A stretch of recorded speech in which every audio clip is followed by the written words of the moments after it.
Previously on Capital Punishment. 911, what's your emergency, please?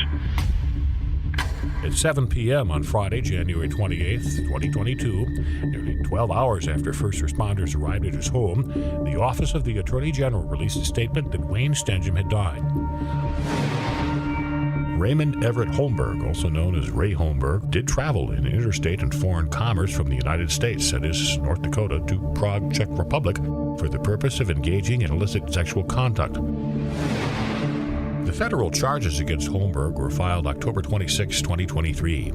They came 2 years after police and federal agents raided his home in Grand Forks and 4.5 years after his last known state-documented trip to Prague. In the days following Holmberg's arrest, KFGO News Radio learned that he had traveled on a number of occasions to Europe through an international exchange program called Global Bridges, headquartered in Berlin, Germany. Yeah, real anger and frustration that our office, our agency, is caught in the middle of this. I inherited what are called pass-through grants. I have to ask you guys, knowing what you know now, do you regret Ray Holmberg being part of this program and you giving him the power to have that level of involvement in the program? You know, think about that question, really, which is kind of a dumb question.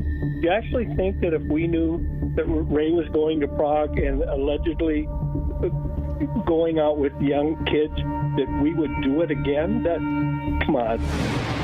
If this was anyone else other than the powerful Wayne Stenehjem, the powerful Ray Holmberg, would the general public be asking for more information? I'm Paul Jerkins, the news director at KFGO, and this is Capital Punishment. Drew Wrigley may have wondered at various points during his first 6 months serving as Wayne Stenehjem's replacement what he'd gotten himself into. The former two-time U.S. attorney and longtime political operative had already made it known that he would run for Attorney General after Stenehjem announced he would retire. Then he was appointed to the role by Governor Burgum after Stenehjem's death. It didn't take long, though, for Wrigley to realize he had inherited some big problems. He was briefed on the federal investigation into Ray Holmberg on the day he assumed office in early February, as Stenehjem had been before, because the state BCI was involved. When he learned details of the case, he said he instructed BCI to move it to priority status, an action Stenehjem had not taken. Then there was the issue of his chief deputy. Wrigley quickly decided he needed to replace Troy Seibel. Seibel, who had served in the role since 2016, resigned on March 16th of 2022. In less than a year after his dismissal, Seibel would plead guilty to 3 different run-ins with the law, including a DUI, in which he rolled his vehicle in Mandan going 125 miles an hour. It was a 55-mile-an-hour zone. His blood alcohol level was more than 3 times the limit, and a disorderly incident involving lewd comments made to children in a hot tub at a hotel. Almost immediately after an announcement was made to staff that Seibel was no longer employed, the office's finance director came to see Wrigley. Becky Keller said she had major concerns regarding the billing and financing of a project Seibel had been overseeing. It was a new building that a number of divisions of the Attorney General had moved into in November of 2022. Keller told Wrigley she hadn't told him earlier because she had been intimidated by Seibel. She reported that the project had run significantly over budget to the tune of nearly $2 million. The building project had been fraught from the start. The Attorney General's office needed more space. A group of division directors had been working together since 2017 to scout locations, but in 2019, Seibel had assumed an exclusive role in securing the building, working directly with property managers, with other division directors kept out of the loop. Seibel finally emailed the division directors in early 2020 to tell them about a prospective new building he'd discovered. In reality, Seibel had been working in private with the building's property managers for nearly a year, and the lease was all but signed by then. Keller told Wrigley she first learned of the cost overrun in June of 2021. She said she'd received an email from the building's property manager saying the AG's office was on the hook to pay for significant overages, and that when she went to Seibel to ask about it, he told her everything could be handled using the department's remaining biennium funds. Keller told Seibel at the time that she needed an itemized invoice, but none was provided.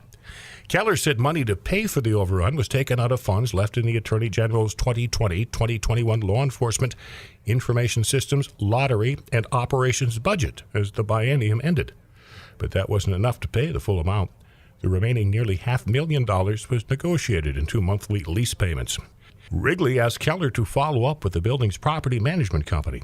One of the owners told her that Seibel and Stenehjem had been aware of the overrun for over a year, since January of 2021, but the project had proceeded anyway. That June, Wrigley brought the news of the nearly $2 million overrun to the legislature. Mr. Chairman, members of the committee, we do appreciate the opportunity to come down for a few minutes today.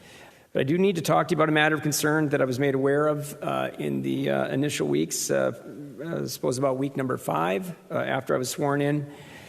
And it pertains to a building that several of the subdivisions of the Attorney General's office are housed in. I learned that we moved into that location, that the office moved into that location in sometime in 2021.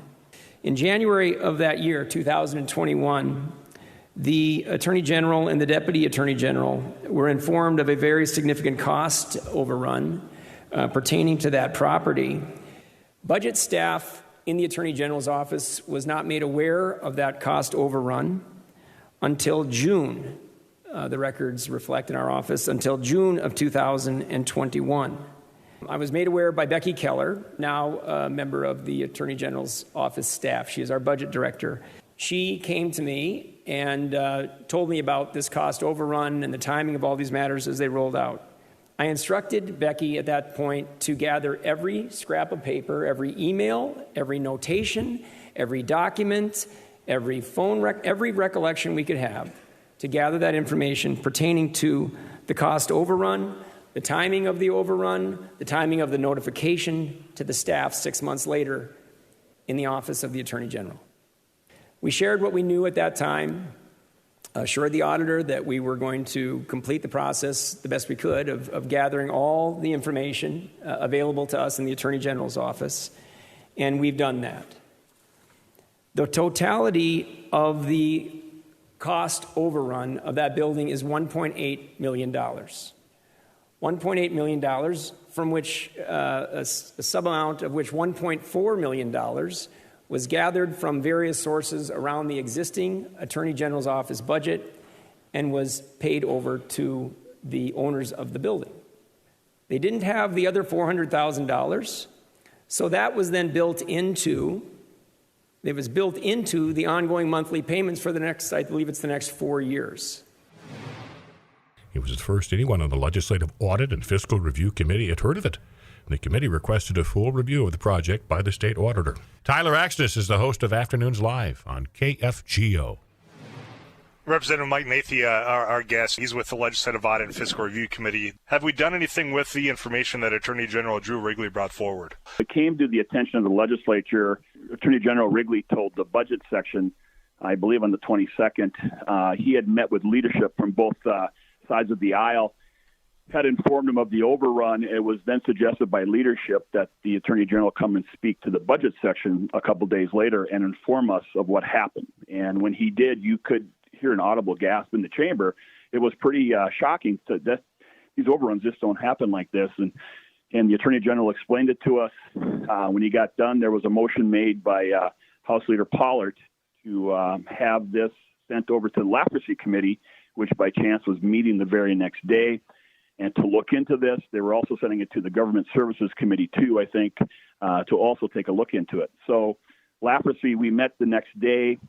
We had a lot of discussion on it. We had the property manager that was there that day explaining and answering a lot of our questions about how this all came about. And, unfortunately, Tyler, I think the fact is when it came to the cost overruns and things like that, there were some procedures that were not followed and was not the normal course of business that we see in other agencies. And I think we're going to get more information and more facts that will show us exactly what happened.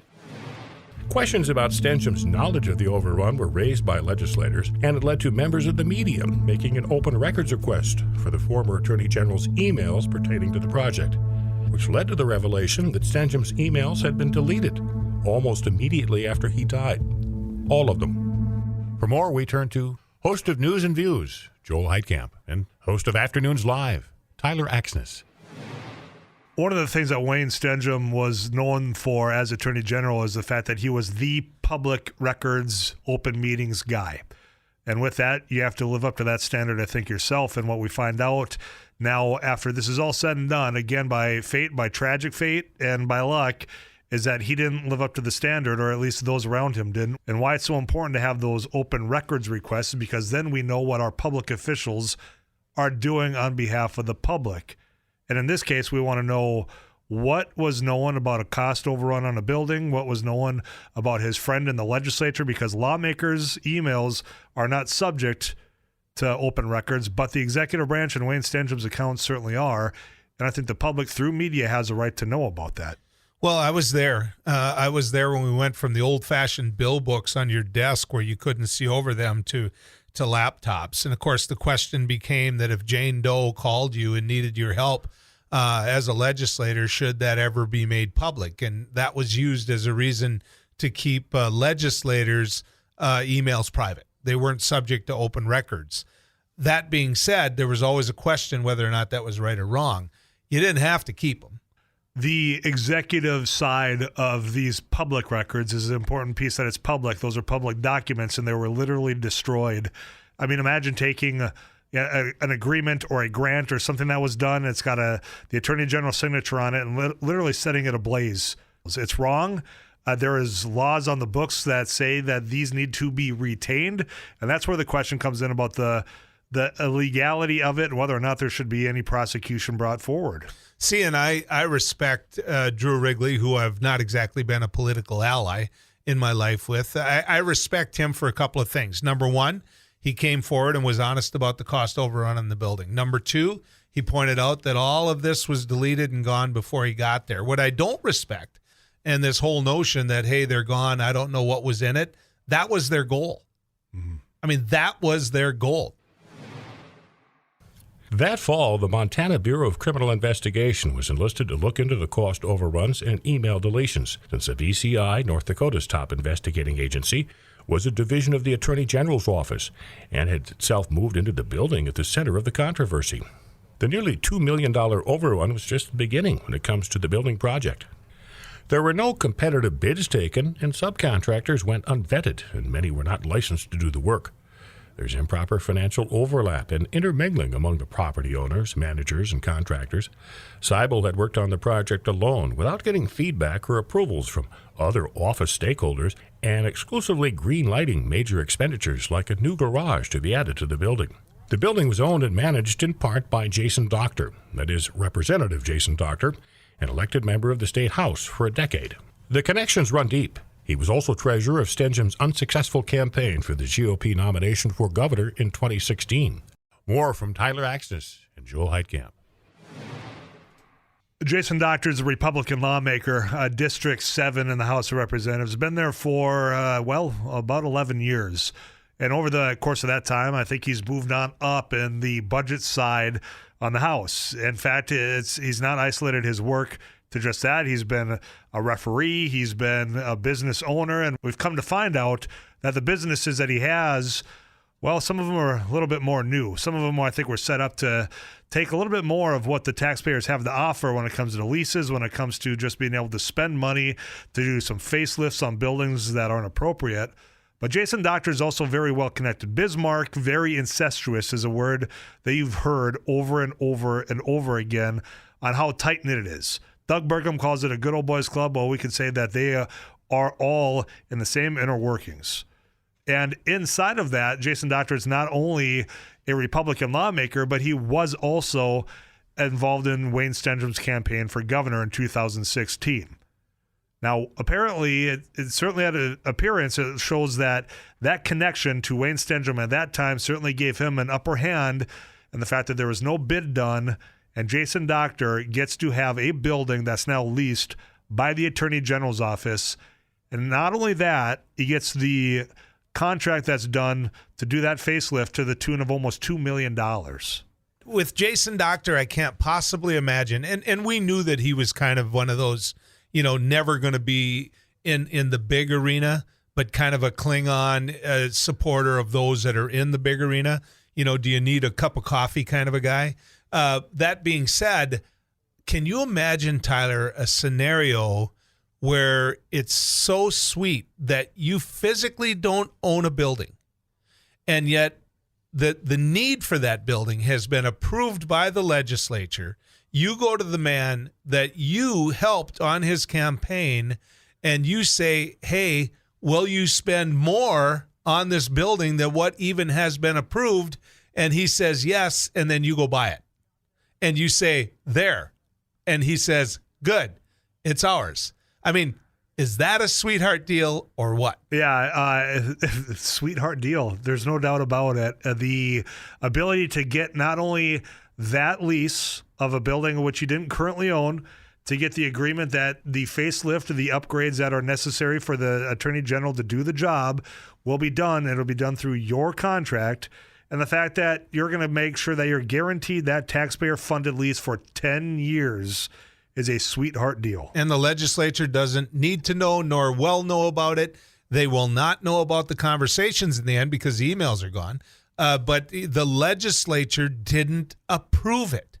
They didn't approve it. It didn't go through the course of law, the approval of it. And so if you're Wayne Stenehjem, you know that Ray Holmberg's got your back. If you're Jason Doctor, you know that Wayne Stenehjem has your back. I mean, this is how it worked. This is why other places sit there and say, hey, you know what? We can hide you. Come here. They all know what's going on. Doctor was charged with a misdemeanor relating to the overrun as a result of the ethics complaints filed against him by KFGO's Joel Heitkamp, Tyler Axness, and others. The Bismarck legislator and Stenehjem loyalist is accused of speculating or wagering on official action or information in Burleigh County District Court. He pleaded not guilty, and a trial date has been set. For more, we turn to Joel Heitkamp and Tyler Axness.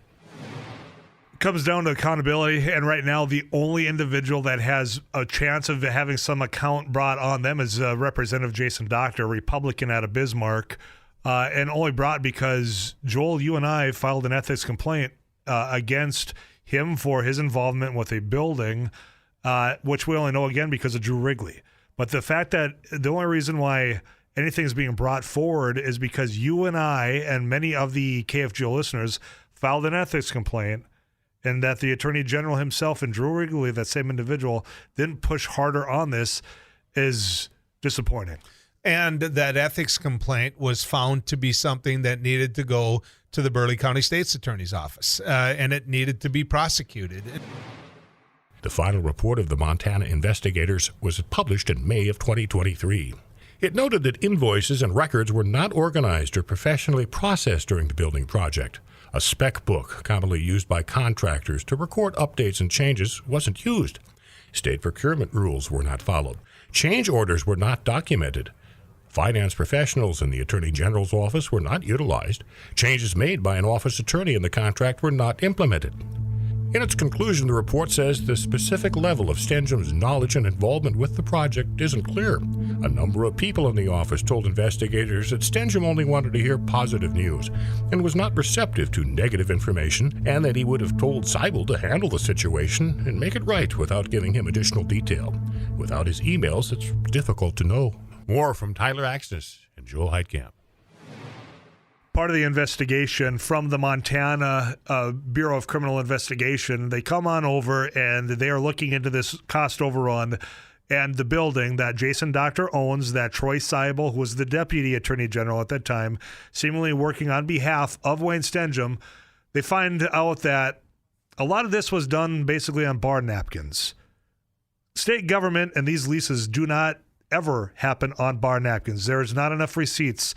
There's not detailed explanations, which is quite convenient in a sweetheart deal, knowing that no one's ever going to find out about it because you got people that have your back in the highest of offices out in Bismarck. They would have got away with it if it weren't for a tragic passing from their guy in Wayne Stenehjem, and then to have Drew Wrigley come in and have this be plopped on his desk on the day number one. We'd never know. We would never know. Right now, Jason Doctor would have a sweetheart deal. Ray Holmberg would have hit it through legislative counsel. We would sit there and know, and we would absolutely know that he's got a bigger building than what he approved. We just wouldn't know how he paid for it. And Jason Doctor and his partners would get the benefit of that. And I just want to add one more thing. How do you question Jason Doctor in this investigation if you're from Montana and you don't have the right to subpoena, and you don't have in Burleigh County a state's attorney that will go talk to him, and you don't have a situation where, frankly, the Attorney General in North Dakota and Drew Wrigley isn't doing the same.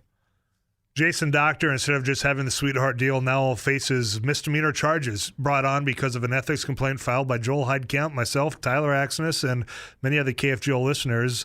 That ethics commission, after a year of investigating, said, we think there's criminal potential here. They brought it to Ladd Erickson, one of the state's attorneys, and, well, charges pending, and right now he's pled not guilty. Well, and the thing that goes along with that is whether or not the attorney will push it, whether or not they'll get it, whether or not a deal will be cut. I personally, compliment Drew Wrigley for making sure this all saw the light of day. I really do. What I really believe, I don't know it, but I believe it, is that those emails would have shown all of this. The investigative report named 2 people as the main suspects in the case. Seibel was one. The other was Liz Brocker, Stenehjem's longtime personal assistant and the person who had ordered and overseen the deletion of both Stenehjem and Seibel's emails.